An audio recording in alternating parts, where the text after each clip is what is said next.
Oh, we got Anne Marie. Good afternoon. I'm going to call this meeting to order.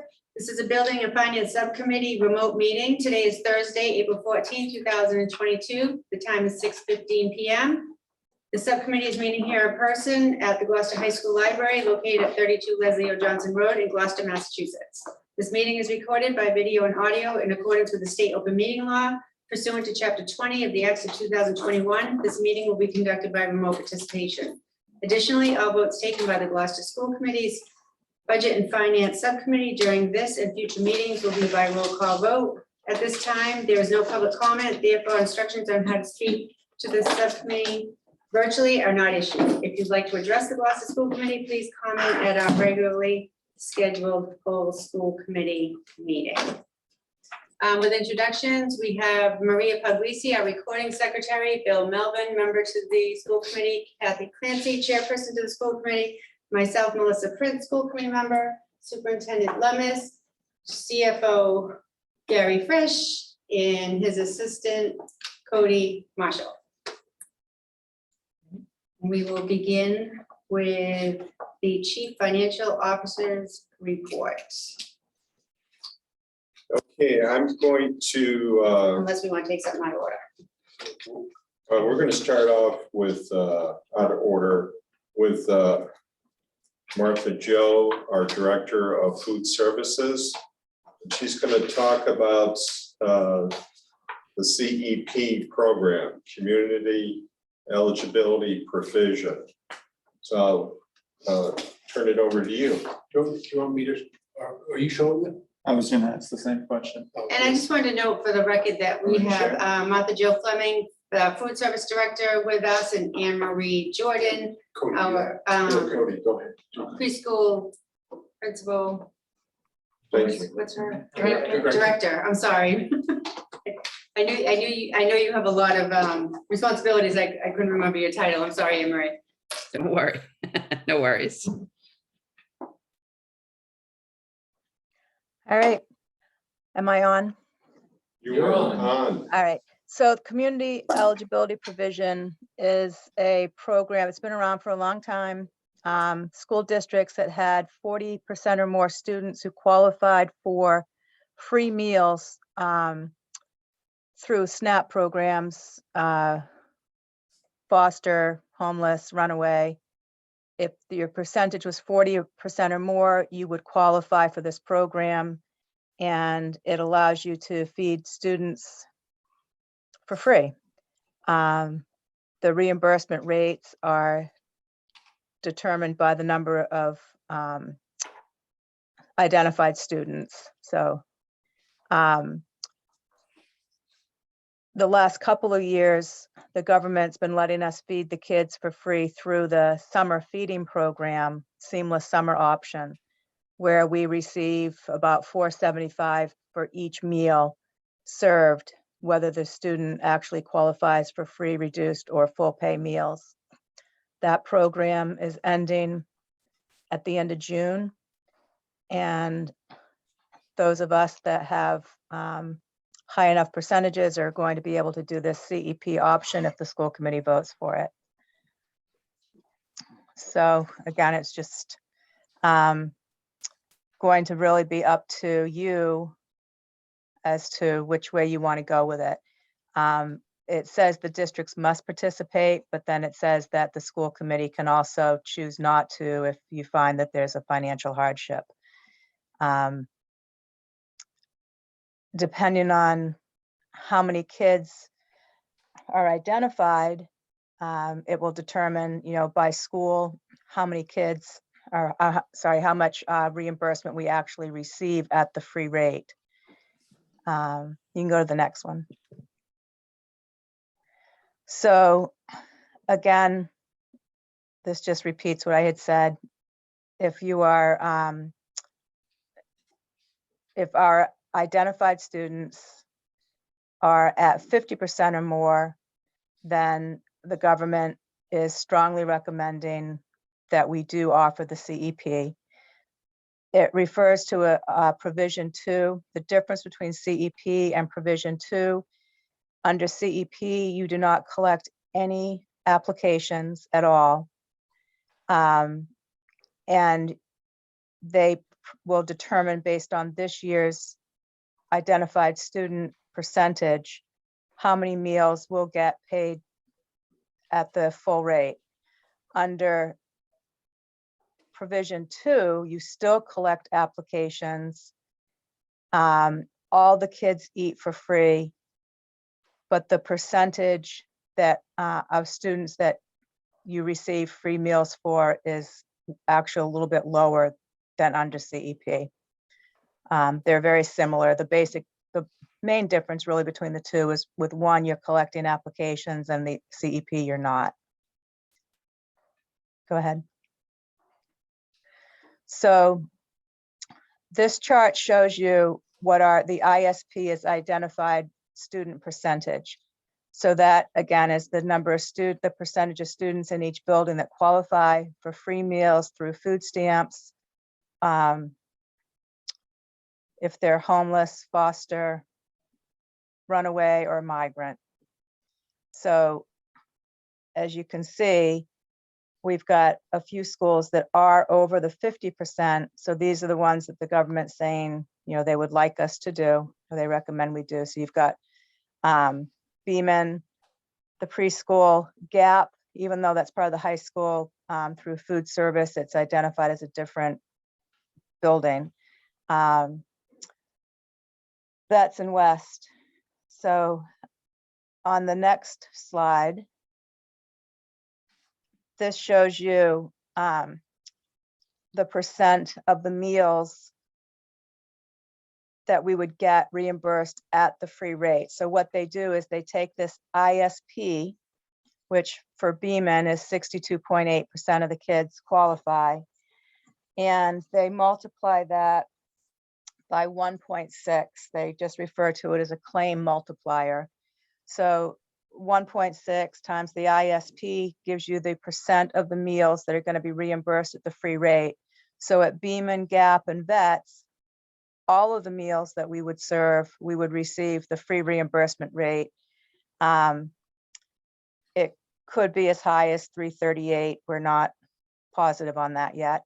At the preschool, only 88% of the meals would be at free, and the other 12% would be at the paid rate, which would be 43 cents.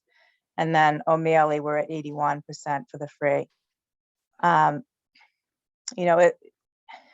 it's great that you're getting that. It would be nicer though if I don't know if this other bit with the when we were talking about the House Ways and Means Committee and their proposed budget, I don't know if that is going to be at the same high rate that we're getting now through the seamless summer program of $4.75, or if it would be these rates that you see on the bottom of the screen.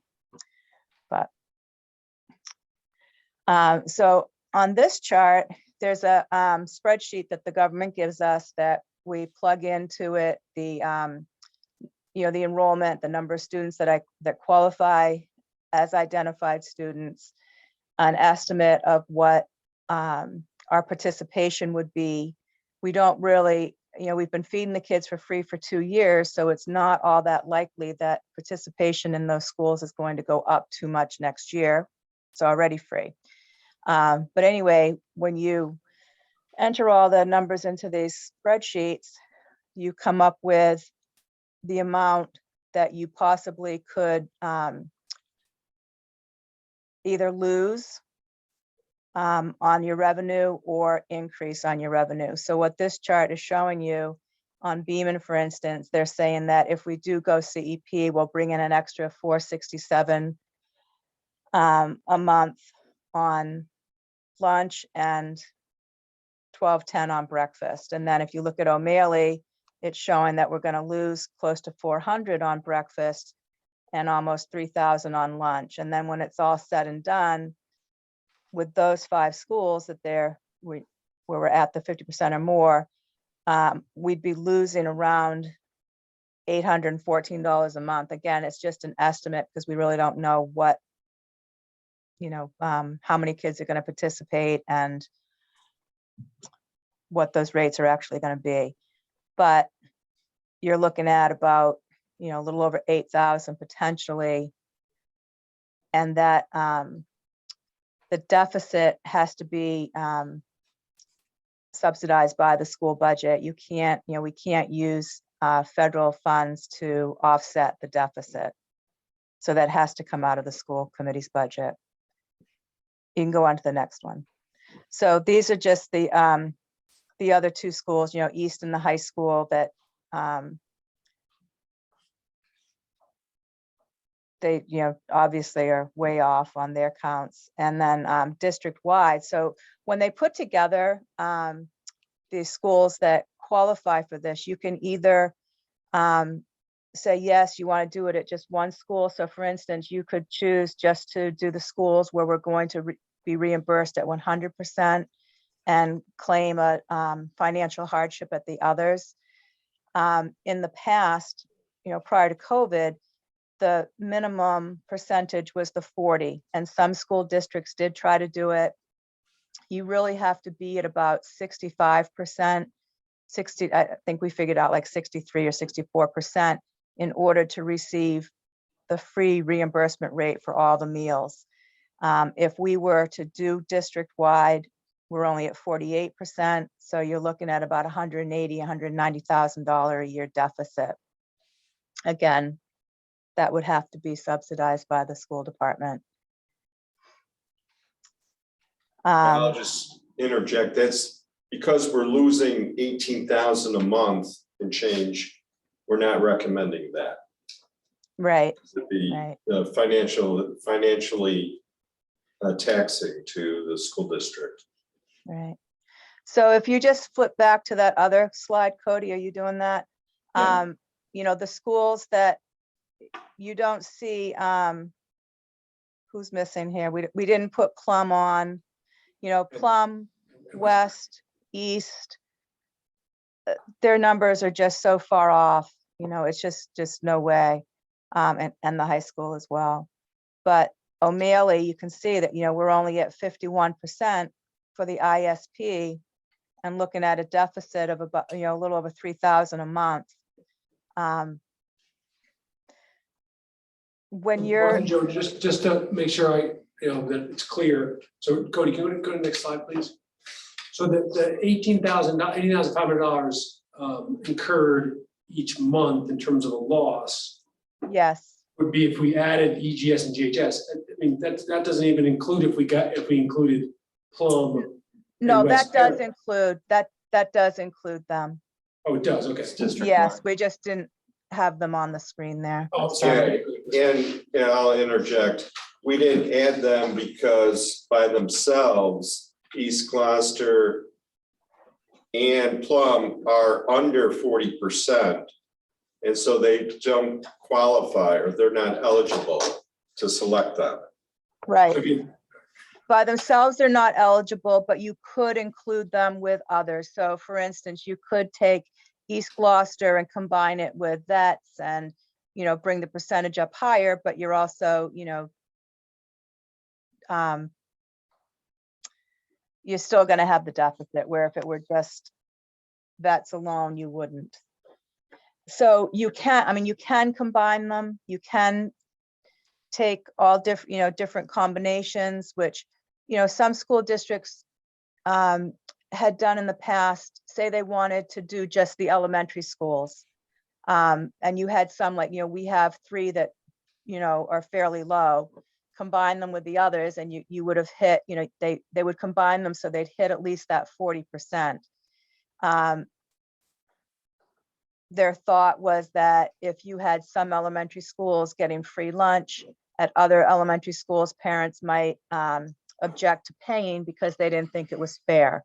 So some school districts do choose to combine all the elementary schools and just leave the middle school and the high school at, having to pay.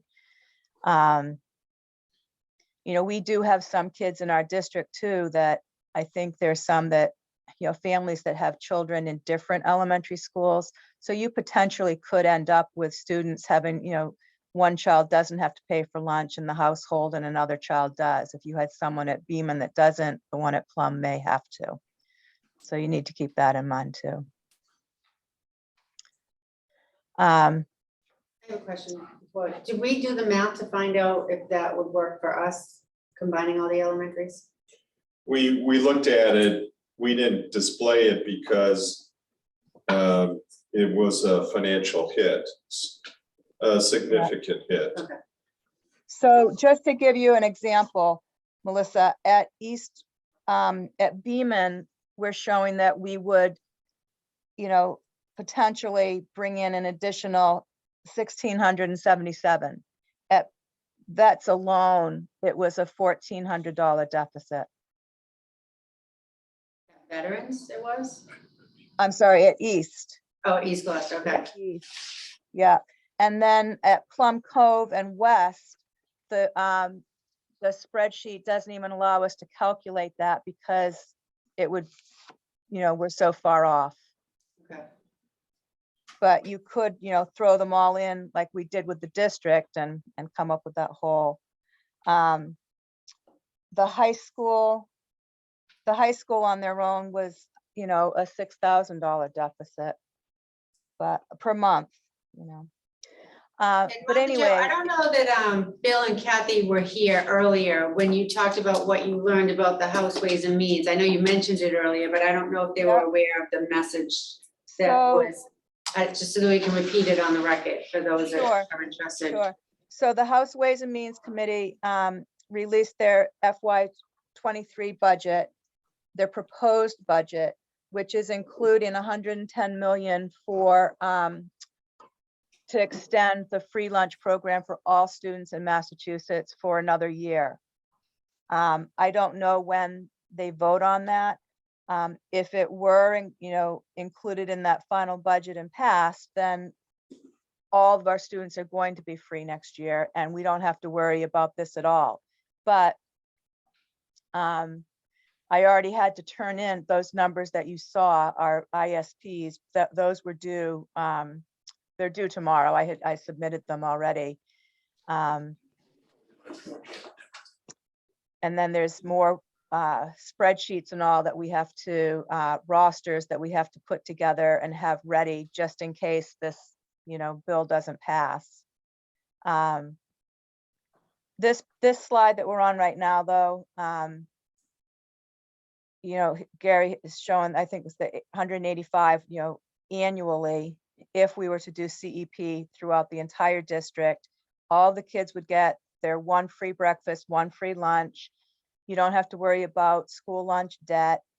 The only revenue coming into food service, local revenue, the counter sales would be from the adult meals and the a la carte purchases. So, we do get a few kids at O'Malley that buy a second lunch that's considered a la carte. At the high school, you get you get more kids that do buy doubles. So their second meal has to be paid for at our regular lunch rates. And teachers do have to pay. We've had a few ask why they need to pay this year when the kids don't. The government does not subsidize their meals at all. Okay, so if we were to do just preschool, Gap, Beaman, O'Malley, and Vets, we're looking at approximately over the course of the year, an $8,000 deficit. One thing that I just that's for me kind of baffling about CEP is it actually doesn't enable us to provide any more free lunches to those in need. No, it doesn't. So It's simply providing free meals for those who are determined not to be in need. And Right. doing it on the So- backs of the operating budget, which Right. Right. And so that's never, so that's always been confusing to me. And as we discussed, Martha Jo, you, me, and Gary, we sort of all, came to the same conclusion. Right. We just to be clear, whether we use CP or or another, this perhaps at the house, if the state pays for it, we will be providing, free and reduced lunches, all of those students are available. I mean, who else? Right. So that's what we'll do no matter what program So- we use, what we're required to do. The Dr. Joe? creators of this program, what they'll tell you is that, it's less paper. You're not filling out applications. You're not requiring families to fill out an application.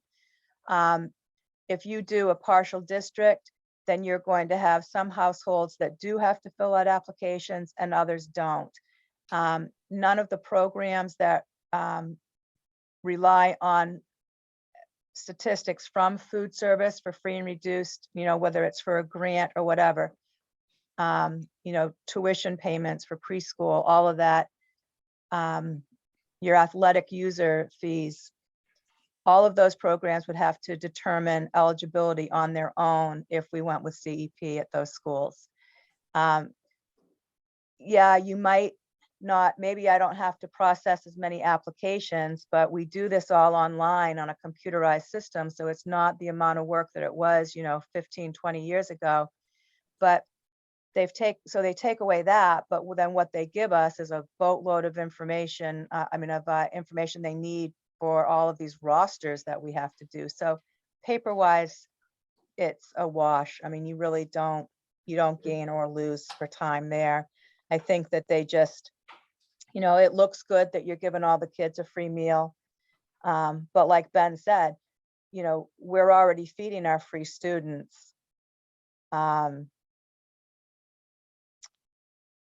I don't know how many, we will get more kids that did have to pay that will, at some of the schools that will have to, will now get it for free.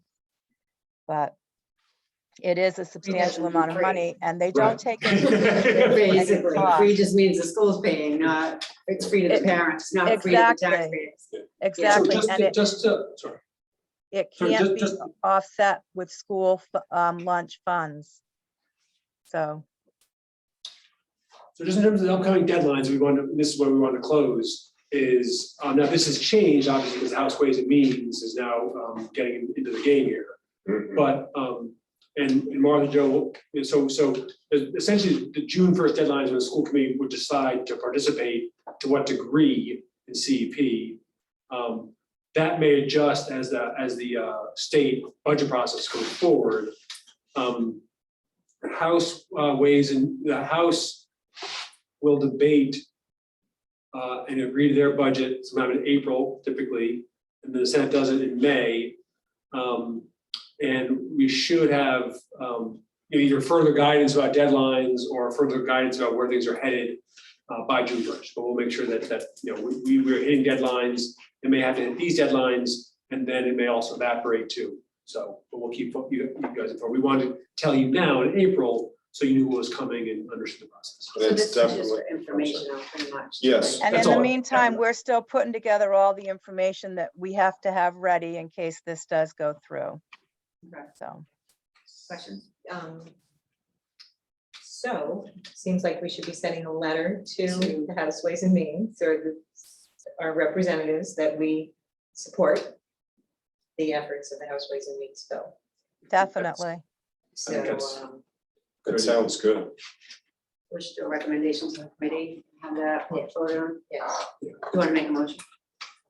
I make a motion that we write a letter advocating for passage of the House Ways and Means bill that relates to extending or funding meals for our students. Second. Any discussion? Great idea. Roll call vote, please. Kathy, Yes. Bill, Yes. and Melissa. Yes. Okay, thank you very much. Thank you, Martha Joe. Thank you, Martha You're Jo. welcome. And Thank just you. to add in, Vermont already voted to do the free meals. Vermont, Maine, and California are ahead of the game on this already. All right, Okay, thank you. thank Have a you. good night. Good You night. too. Okay, Gary, what are we going to next? We're turning it over to Ben and Anne Marie. It's in there, right? Yeah, Yeah, if you could show it, that'd be great. Thank you. which one, It's two, 2A? yeah, the Blackbird progress update, that was called? Oh, okay. Is that under capital projects?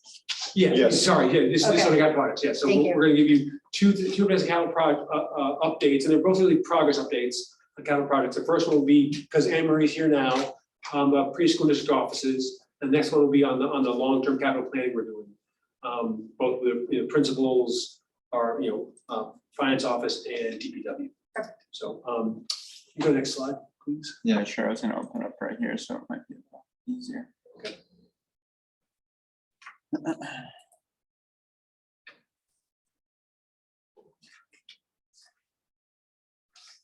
So the goal for tonight is, the goal tonight is to give you an update. The ultimate goal here is, as we, this is a sort of a next step I gave an update to the committee in October.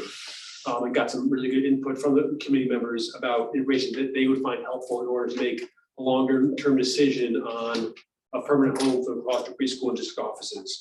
So I'll just give you an update. So we're going to give you sort of just a process update. We haven't been able to get quite all the information that the committee suggested. We'll talk about the current status and how the building is being used now. Talk about the process of what the information we're putting together, and then share some of that information that we're putting together, including a quick review of the 2019 feasibility study and a quick review of the input we got from staff. So in terms of current status, and this is the space used for the preschool, there are 8 classrooms being used. That's a combination of integrated, substantially separate, integrated and substantially separate classrooms. There are 4 small learning spaces for service delivery. And those are typically shared by 2 or more sort of functions. Okay, so it could be 2 speech therapists, could be a part of a speech therapist and a BCBA, which is board certified behavior analyst. It could be adjustment counselor and OT, that sort of thing. But if they're smaller spaces, they're not full-size classrooms, but they're typically shared across, like I said, at least 2 people. There's a multi-purpose room, which also serves multiple uses. A gym/indoor play space, as well as OT PT space. The OT PT space is sort of cordoned off by temporary dividers, which then inhibits it being used for multiple purposes. But at the same time, I should say. There's a nurse's office, and then 4 workspaces. We are no longer, the former school committee room, conference room, is no longer being used for those purposes. Last year, we used it just for providing services, so we could spread out the people who work in those 4 small learning spaces I just described. This year, it's workspace and also for district office staff and preschool administrative staff, including special education program coordinator, program leader, and Anne Marie, as well as space for to meet with families around registration and some other purposes. And then there's bathrooms, 4 small student bathrooms, plus 1 bathroom that's integrated into one of the classrooms. Those bathrooms are both in the 2 of them are in the sort of the preschool area, and 2 are in the district office area. So schedule every day, you'll see the preschool kids traipsing and being led to the bathrooms, which are really also shared with the district staff as well. It works, not great. No one really likes it all that much, but it actually does function. Anyway, those are all small, undersized. They're not many kids can use it. Basically. Can I ask a question? about Sure, that? yeah. So the kids go across, like from one side of the building to the other? Yeah. So that during the day? Yeah, and they might do that because that's where the nurse office is. Yeah. They might do that for specific, specific services, that sort of thing. Talk about a little bit. So in terms of district offices, 17 total staff members there. You'll see them listed up there across many functions: assistant superintendent offices, special education, finance and operations, food service, human resources, health services, and also family support administration. So you're familiar with all those folks. I didn't put names. I give you very well. And then What this means, though, between preschool uses and district office uses, is there's no conference room space. There's no private meeting space, no meeting space that isn't already being utilized for another purpose. So if you need to have a private meeting, you're kicking somebody out of a space that they typically be utilizing. Right now, the way we're organized, the preschool, as folks know, is there aren't classes on Fridays, so that's when space can be used for IEP meetings, consults, that sort of stuff. We're going through program changes, which we mentioned when Anne-Marie gave her priorities presentation in January, and are likely to be doing programming on Fridays as well. So just another level of complexity in terms of not having dedicated meeting space for either the district office or the preschool. The current status of the lease, a new 3-year lease was signed that the committee approved it in December 2020 and went into effect of August 2021. So we're still in the first year of that lease.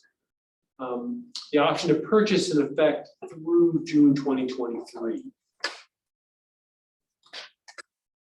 Whether or not those can be extended or the option to purchase can be extended, it would be, something we would discuss with the landlord, but that's where things stand right now.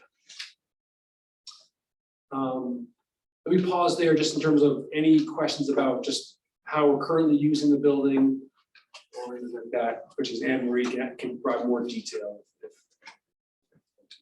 Any questions? Not yet. So what we're putting together is current space utilization. I just shared that with you, how things are being used. Okay. We'll also give you more data. We have the data now in terms of square footage, both in terms of what's being used now and what would be ideal or recommended, I should say.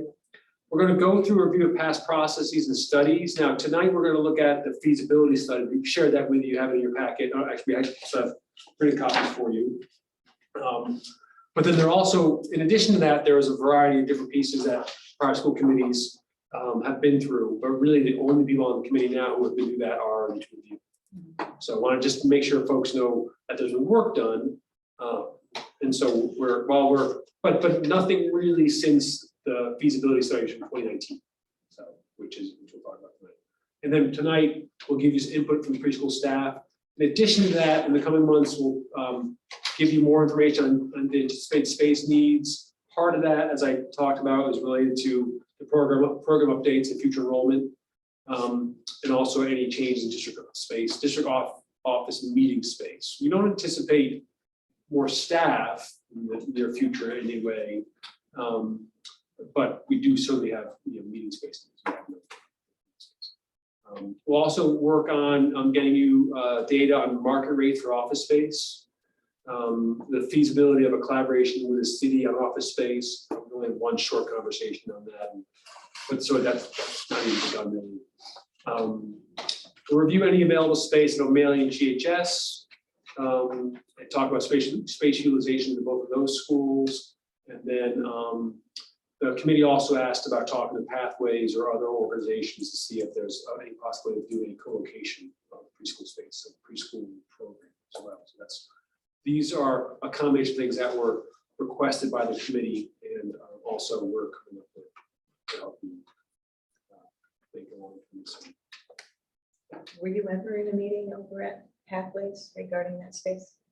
I've been there for meetings around St. Anne's. I mean, swing space for veterans, Got it. but not. And then and Eric Mitchell and I have spoken about, they're interested in leasing classrooms. They have classrooms available to lease, but no. Were you thinking of a meeting that happened at one point, or? One we went to when we were considering space over there. Using it for preschool. Using it for space for the building of the school for us. Yeah. Right? Yeah. Never mind. Okay. I thought you were there. No, that was Okay. 4 months. I do want to, Cody, if you could switch to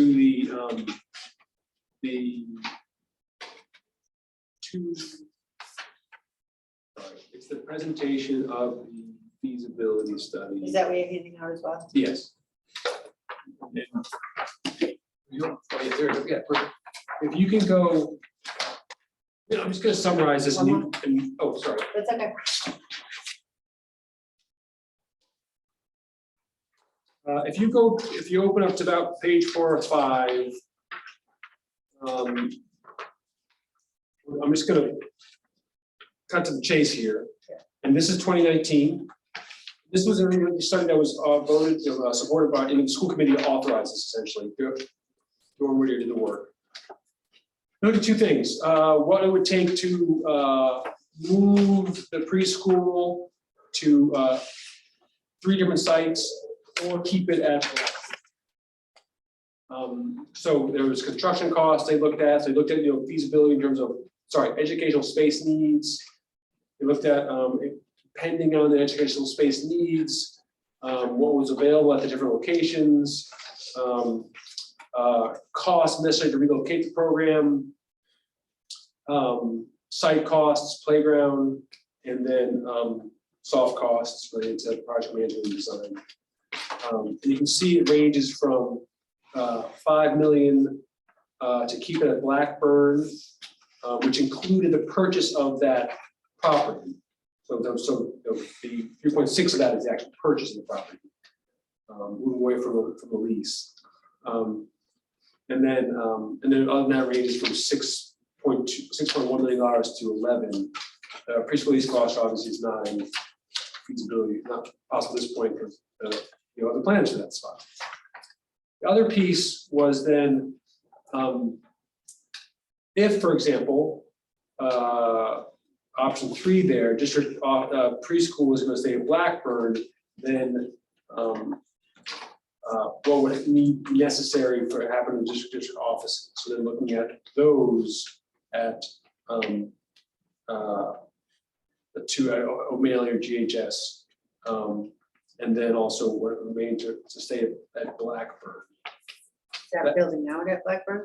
That Would have to be, right? yeah, if we look at option, it would, Yeah, I think that's building some additional rooms and improvements. yeah, that is, I think both of them remain.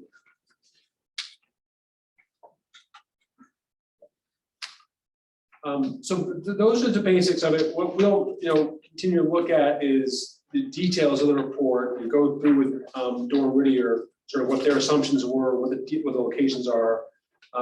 We need to look more closely at where the space they're looking at for utilization at O'Malley and the high school. What's happening there now? 3 years later, the spaces are maybe being utilized differently. Okay. And so that needs to sort of be brought back to life, but also renewed and revised, especially costs. So we'll have a conversation with them just about what their assumptions were, what their study showed, and then also what needs to be adjusted because of the time that's passed. Go ahead.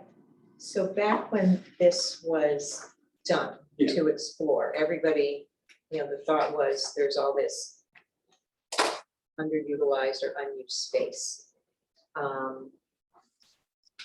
And so the designs were done based upon, for instance, at O'Malley, they were going to move the art rooms, I believe, closer to the main office, right?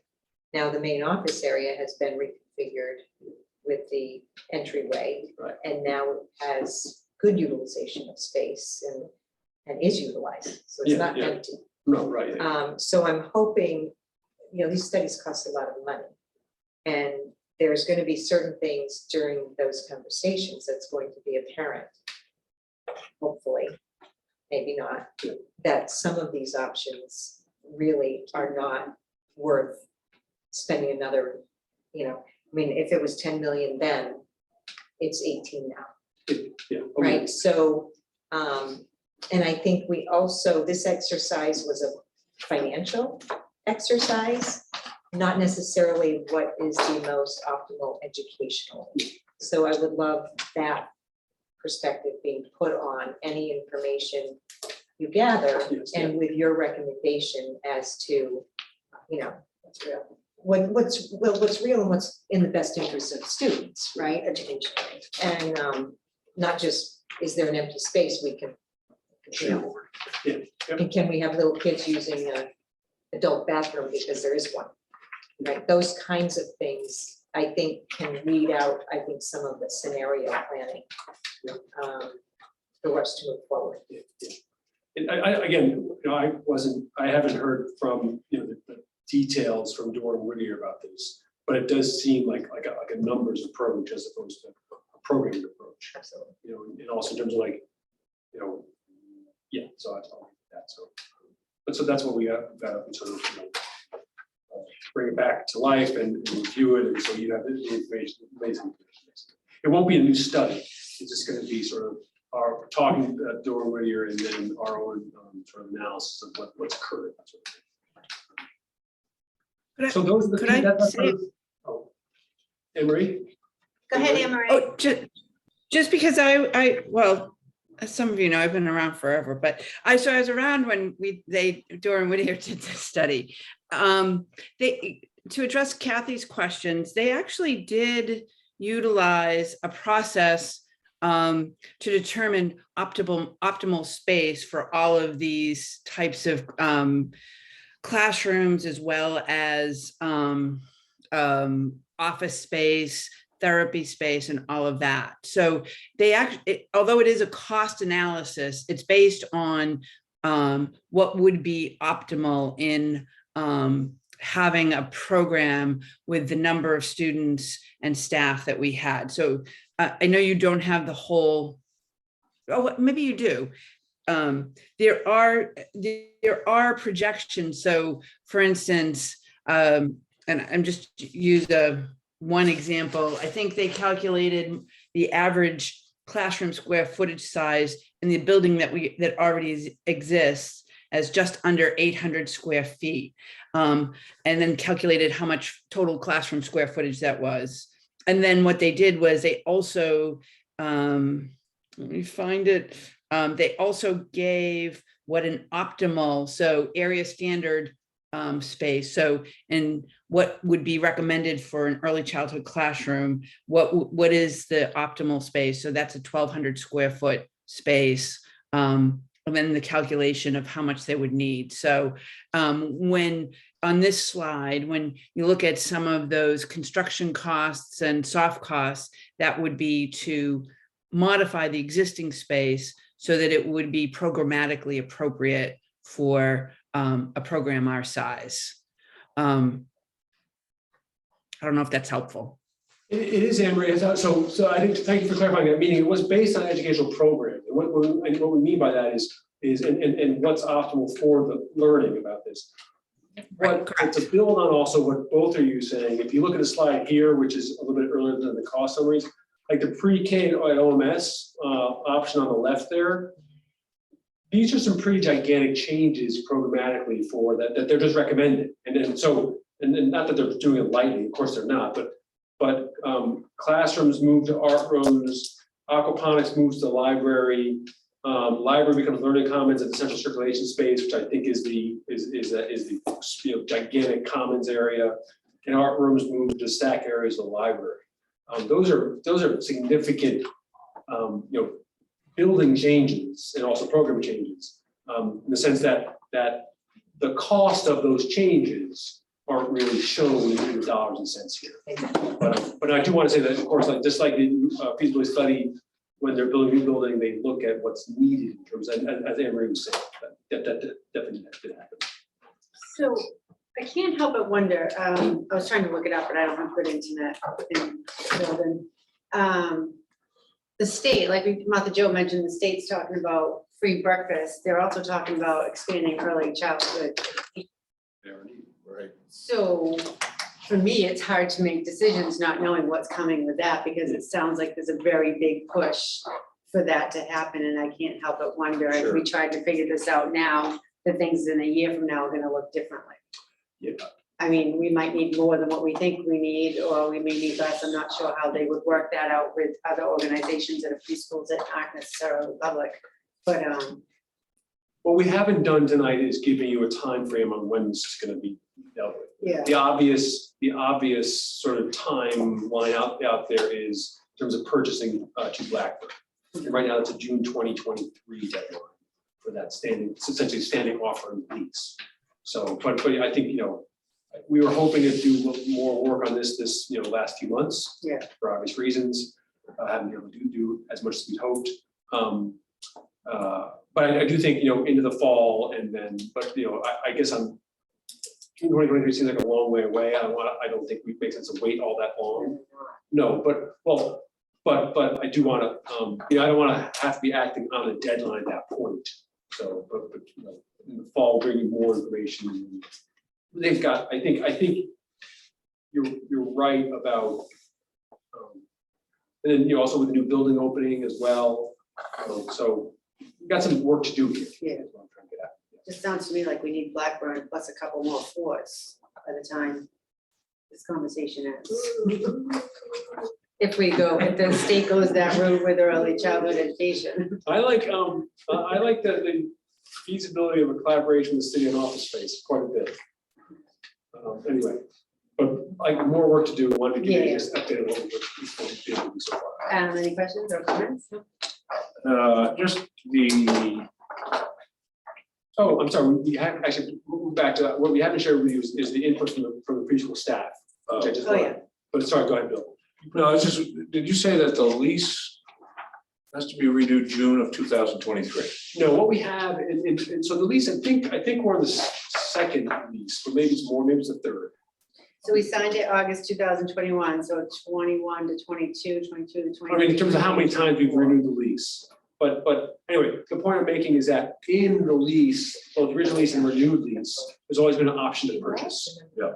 The option to purchase at this point expires in June of 2023, but the lease itself goes until 24. 20.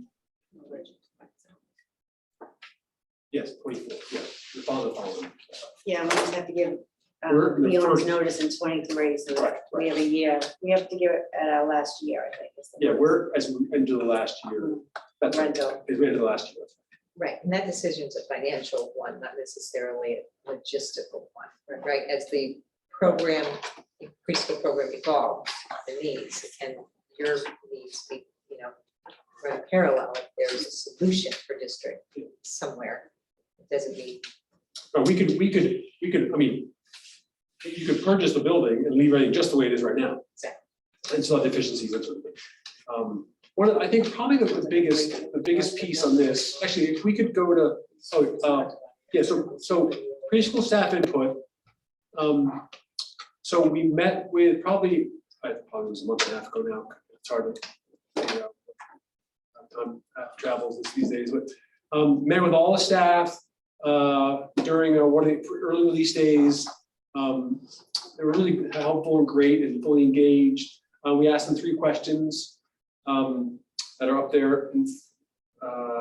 What works now in terms of the building? What would make 2 Blackburn work better for the preschool? And if you're going to find a new space, what are the most important things to have in a preschool building? So the first question, what works now? So the bold ones, meaning A and B, are the ones that were more highly, prioritized.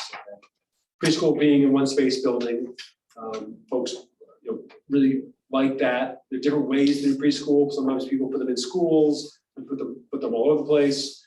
The preschool staff, not surprisingly, likes to have them themselves together because then there's just the benefits of having colleagues who are working in the same area. Clean space, the classroom decent size, central location. The location actually has always been surprising for me, but it makes sense. Folks can get there quite easily in terms of driving and also buses, obviously. Hallway space and flow, and then appropriate furniture, classroom equipment. So some of these are building specific, some of the way it's being used, okay? What would make 2 Blackburn work better for the preschool? So again, the bold ones were cited most often as being a priority.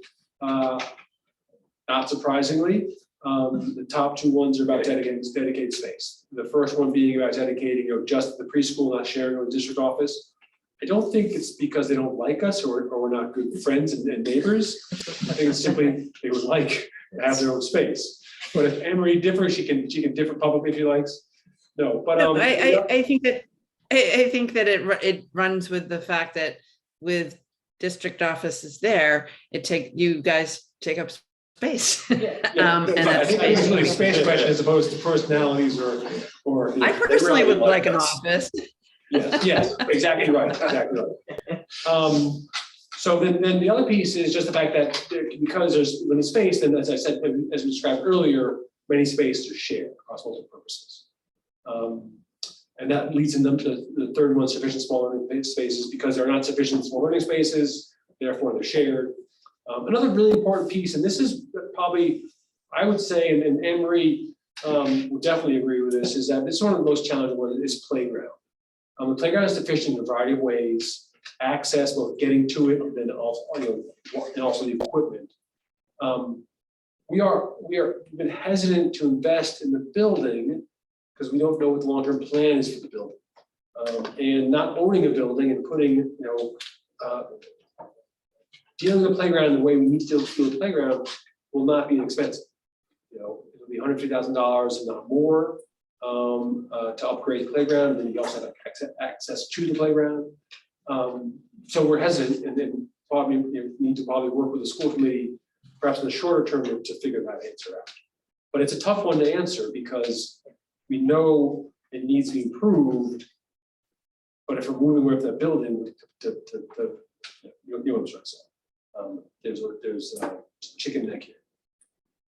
Yeah, but that little game's gonna run out soon, so we're down to less than a year, so perhaps we should somehow encourage a conversation with city administration to see what their thoughts are of buying a building at that price in this market. Right. Which, Right, and I think that's part of this work that has to happen, and there's something there comes in, and then as we talk about, especially hearing from the staff, comes in some urgency.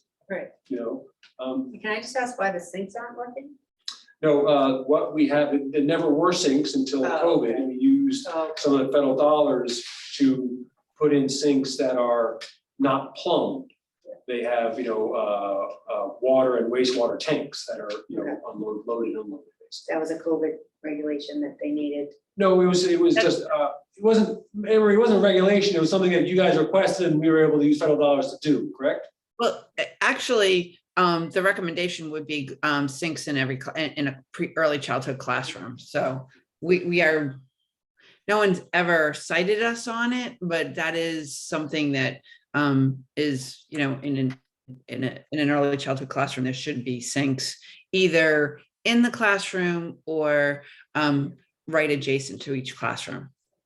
And then any new builds you have, sinks in the classroom, and also bathrooms as well, typically attached, obviously we don't have those either. So, and that's where we get to some of the, the preschool is made do for quite some time. And then other pieces which appropriate lighting as well is what the staff cited, and then you can see a few other things. We have had custodial staff there full time since the pandemic started. Prior to that, there was not.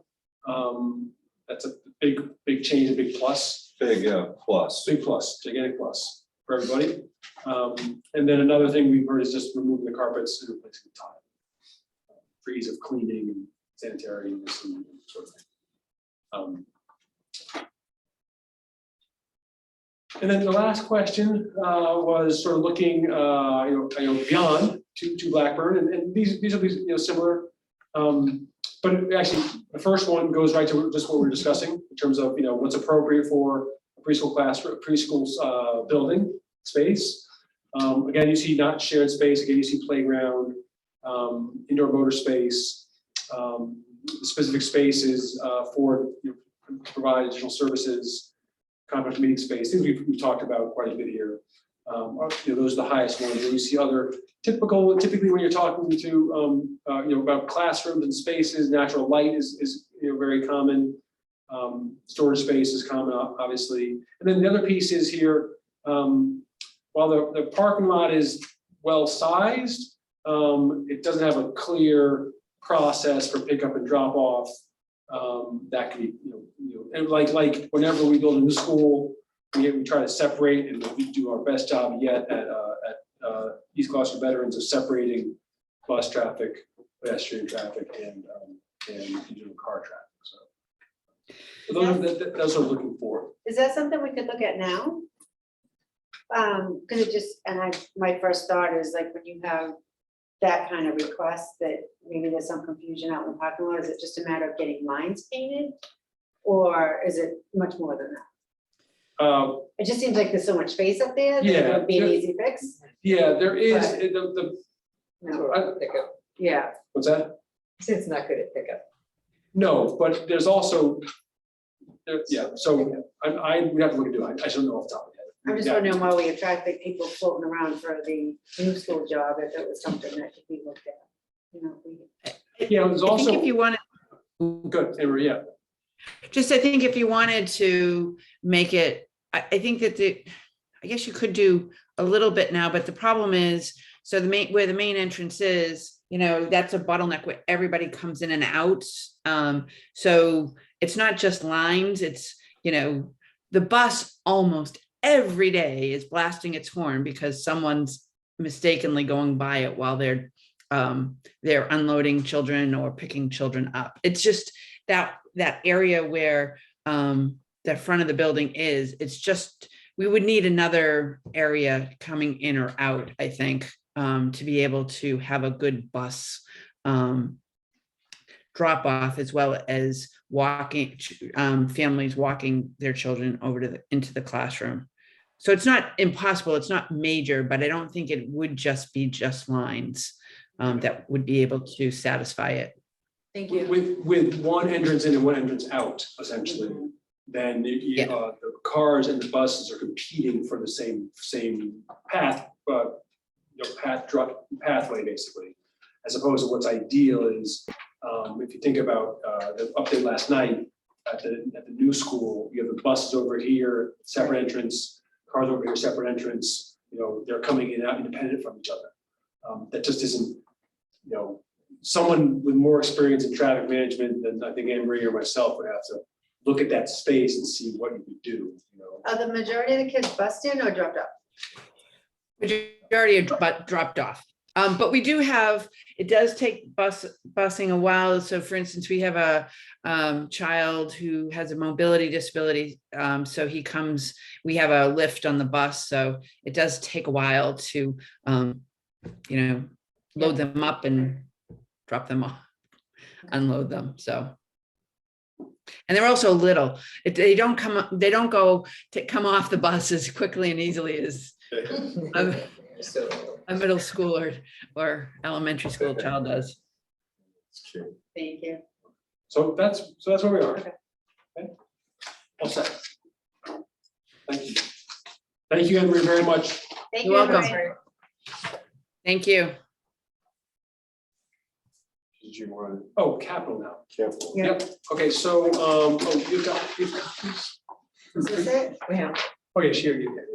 So, yeah, Cody, you could put up. This one? Yep.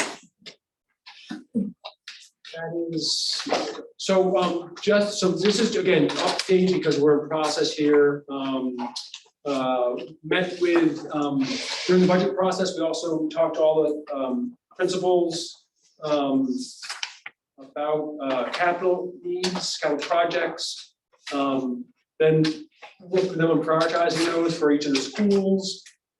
And then sat down a few weeks ago with Joe Lucido and talked through feasibility of things, talked through what is sort of in our bailiwick, what's in DPW's bailiwick, what could be done now for longer projects, things like that. What you have here is, and then from there, then prioritize again. You do one more review with DPW, and then we'll bring it to the full committee on April 27th, with sort of where DPW and we are together. The goal is to have every year to update this by working with principals and DPW. So we have an ongoing, continuously updated plan, so we know in which fiscal year, which projects will be done. And a good example of that is if you look down to FY24, which is that lighter gray section, you see a variety of things that say work with engineer to get the proper ADAs, proper specifications. That's the type of work that we can do in FY '23, so then we're prepared to do the work in FY '24. That's the benefit of having this list, which is ongoing updated. You also see there's a wide variety in terms of scale, that sort of thing. And then also just at this point, again, this is draft. These are essentially all the things that we have sort of on the docket. They may move fiscal year, especially as we continue this, the spring, and then they may, and then just the next piece also then once DPW and ourselves have the list to agreed upon, is then work with the city on funding them. And that, of course, could adjust each year. Yeah, I just wanted to ask, looking at this chart where you have the fiscal year, does this mean, when I look at these items, that it's more or less going to be done before school starts in September, knowing fiscal year starts July 1st? So sooner than later for the more simpler? Yes. Wait, I'll make sure. So you're saying fiscal year '23 for the first top section? Yes, right. So, and I'm looking at like fixing the vent at the library for a library skylight at O'Malley. Yeah, so that's the sort of thing that could be done during the school year. But for example, exterior painting would need to be done, in the summertime, sort of thing. And lockers probably in the summer. Lockers probably in summer. It's also something that can be done during school vacations. That's the other piece. So really, our windows are summer, minimal during the school year for these sorts of things, and then school vacations. Paving area for the modulars at Beaman, that's gonna happen over the summer because that's when they're putting the modulars in, correct? Yeah, Or is so that- when we talked to I think it was Mike or Joe, Joe, they're building in some of that as part of that. So when I looked at this, it looks like a majority would be done before school starts. Yeah. Good. So the list isn't as that bad, if you Well- think about it. I mean, there's stuff to be done, Yeah. And but then- knowing this is coming soon, most likely, because you just need school to be out to get Right. access, Yeah. it's not so. But I don't, again, this is an update, this isn't fixed yet. Yeah. So, and Mike's been working with the city in terms of funding for some of these things, specifically things like the bathroom stalls and dividers, so that's still in process. That's a high priority for Mike and DPW. And then also just beginning the work on the auditorium refurbishing. That's something that he's been talking to the city about. And then when I say talking to the city, I'm talking about finance, about funding. But that's still in the early stages on that, and that would be, that's probably more like that to get the work going in FY '23, but may not be done till FY '24. But that's some of our planning work we have to do still. So I'm seeing like exterior painting at Plum Cove and it says school committee or school responsibility. So is the schools doing the painting, or does that mean the cost of it is The coming from the cost. school? So it's not the service, it's the cost. Right, we're not Okay, doing it, it's, it's just we're making sure it gets done and we're Yeah. responsible for the cost. right. There is an update on the, we'll talk more about this with Mike will give us a full update on the modulars when he meets with them. So, What do you need for the school committee? yeah, that's good. I noticed, Go ahead, we talked about Martha Joe first spoke to us, the food service generators. Yes. Were those, did we just discuss those as, we're gonna need them at some point? Was that the discussion? Yeah, so those should be on FY '24, meaning we need, in FY '23, need to do the work to understand all the service, what needs to be moved, and also what's gonna take to install those. Yeah, how big a generator we will need based upon the load requirements. Right. And the engineer will help us with that.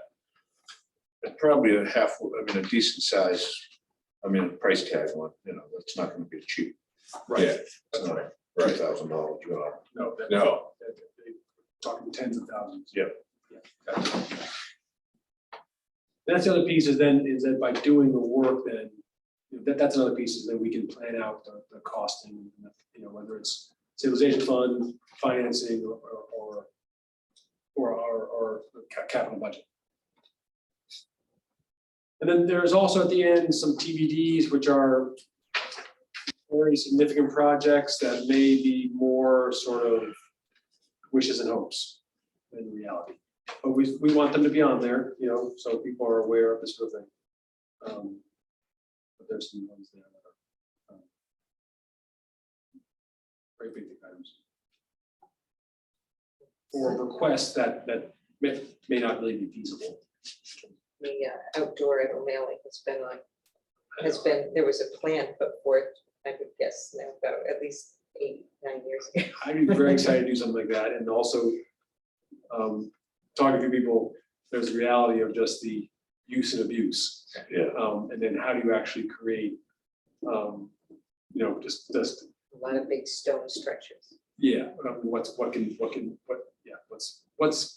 What's feasible? what works for middle school students, right? And also that, you know, I mean, I'll tell you one thing, whenever I'm out there, the two things that work quite well for a lot of students are the basketball courts on the side of the building, you know, where they're playing 500 or whatever, you know, where you toss the ball up against, tennis ball up against the, and, you know, essentially having a catch the ball thing.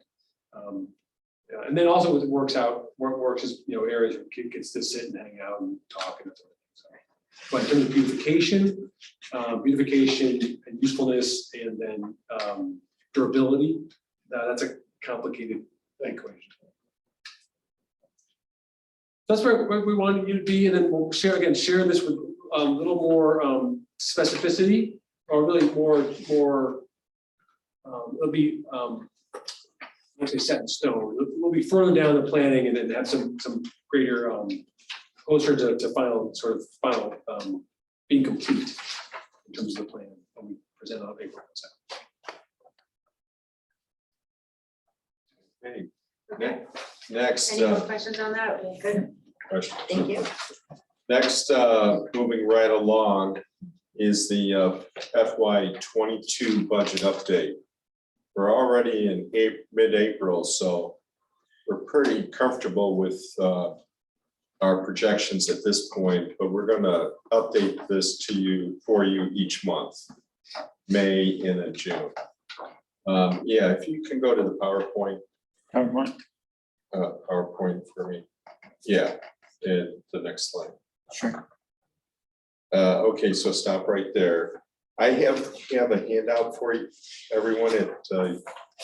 Yes, if you can, we're going to look at this chart and help us through the look at the update. There you go. That's cool. I don't think Absolutely. In that packet there. I have one. She has. Thanks, Bill. Thank you.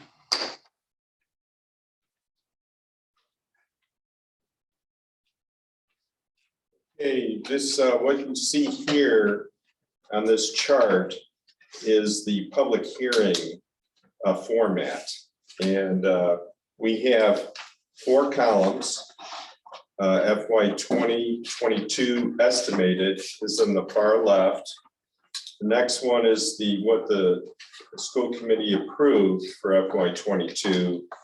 The third column is the difference between the estimated and the approval. And the last column is the FY 2023 proposed budget. So if we looked at the bottom line is 148,811 to the good.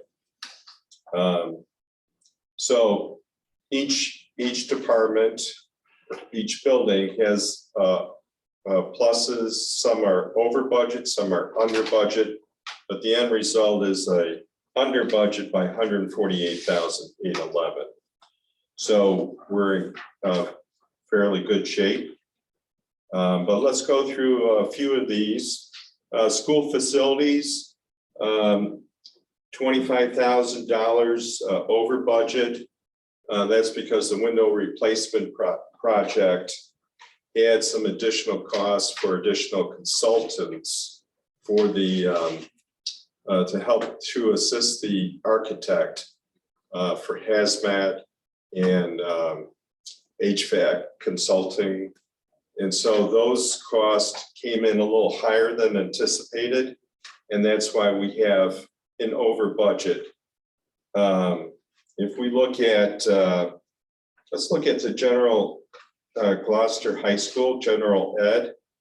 Out of a $6 million budget, we're over budget by 26,871. So we're real close to budget. Vocational, we're about $80,000 under budget. And primarily we're under budget because one of the big programs after dark, we had 8 slots open with the North Shore Essex Tech cooperative or tech school, and that no student selected the program. Maybe something to do with the marketing after dark, which really is a half-day program. It's a long day. It's a long day, it's transportation, Yeah. it's leaving the school. They've had trouble with enrollment, not just from us, from across their districts. But if you look at the next, the schools, each of the schools, starting with O'Malley Middle School, even Memorial, they're all under budget. So that built up some additional monies to offset some of the budgets that were over budget. And some of the budgets that were over were special education, and that's a $13 million budget. The reason why we allocated $1,250,000 for the prepaid tuition. So that took a sizable chunk. District office, we're under budget by $158,000. Keep in mind, $200,000 of that is the school contingency. And so that wasn't fully expended. And so that's why we're showing a primarily under budget of $158,000. Technology, we had some prepaid tuition. Prepaid. We had some prepaid expenditures for computers, Chromebooks, as well as some lab replacements. And so we bought it this year in FY22 to help us reduce the budget for FY23. So that was some smart decisions that we made and allowed us to utilize the purchases this year and by saving money in the budget for FY23. Now, transportation, transportation was over budget by $155,000. We had some incurred additional costs due to out-of-district tuition, transportation. So we had not only there's a bill for tuition, but there's also a bill for transportation for a student. And out-of-district transportation, we added some new sites. Anytime you add a new site, you're going to add a new route. The new routes are costing, they can cost up to $40,000. So in addition, because of the pandemic, we wanted to separate kids as much as possible. And so we added another route. And so that was more costly. So those are the reasons why we're over budget in transportation. On employee benefits, really close to break even or being right on the money on a $7 million, almost a $7 million budget. So, you know, there's, as I talked about, there are in this chart under budget and over budgets, and professional development. We may end up spending more of those dollars because a lot of those expenses get incurred at the end of the year. And so that still may be expended.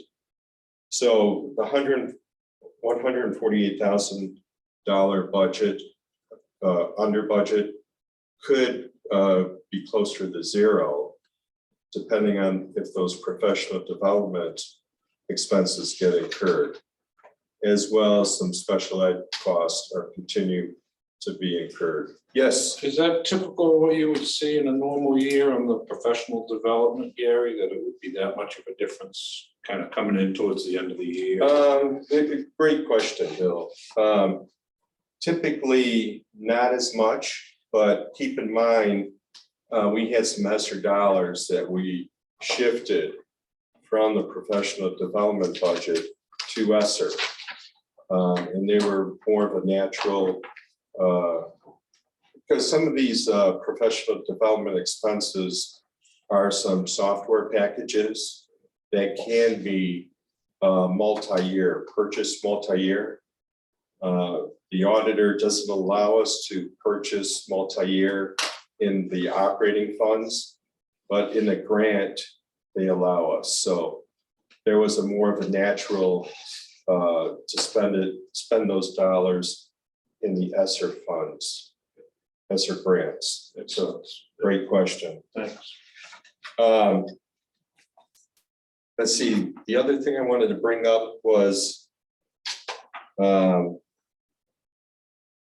just lost my train of thought.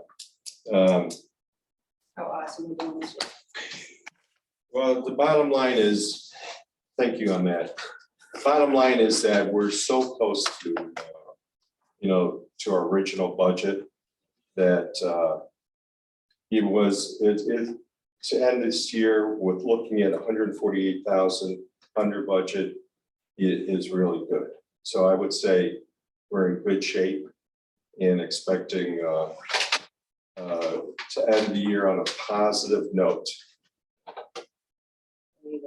No, I was just going to say, one of the reasons is obviously substitutes, which helps us in some way. It's showing up as a positive here. In a reality, we probably could have used some more substitutes. Some substitutes, some staffing, Exactly, paraprofessionals. Yeah, exactly. So it's not a typical year in terms of how the expenses have. right. Think of it, we made it through a pandemic so far in a good place, Yes. considering all the extra accommodations we had to make. Yeah, there was a lot of shuffling around. Yeah. And with all the shuffling, we're able to bring it very close to break even. I think the staff and Ben and the principals have done a great job. I might call it adjusting as opposed to shuffling.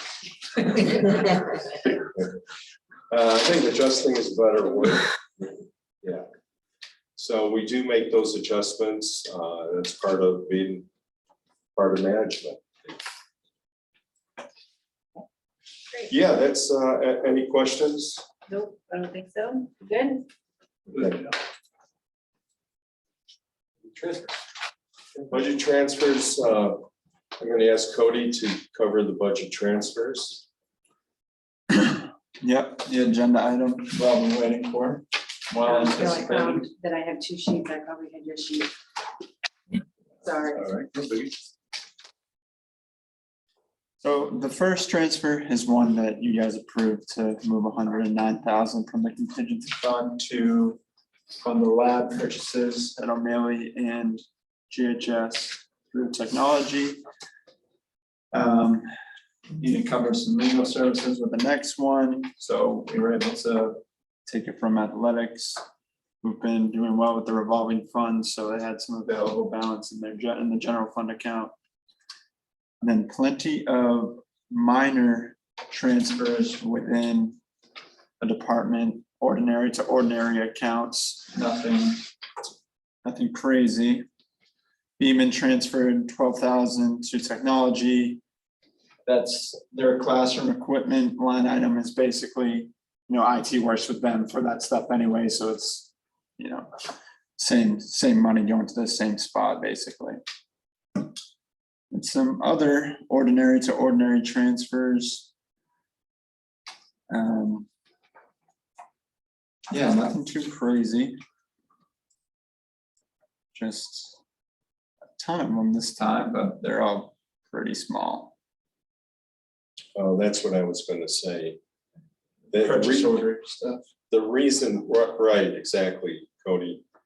Reason why we had a lot of transfers, small ones, was because we put a cutoff for the buildings in April 1st. And the cutoff said, okay, you gotta do your purchases because we gotta, In for end of year. we gotta make sure that all the materials come in by the end of the year. So everybody was racing to move money where they think they needed it to the proper account, which I salute them for. Yep. So. We had a few people that spent, we have to laugh because they spent every penny. The last $3. So yeah, $3.12. Uh-huh. Yeah, so that was interesting. I move that we approve the transfers as presented. Second? Any further discussion? Roll call vote? Kathy, Yes. Bill, Yes. Melissa. Yes. Thank you very much. That's all for tonight. Thank you. Very good meeting. Lots Thank of you. information, all positive. Pretty fast, too. Is there a motion to adjourn? So moved. Second? Kathy?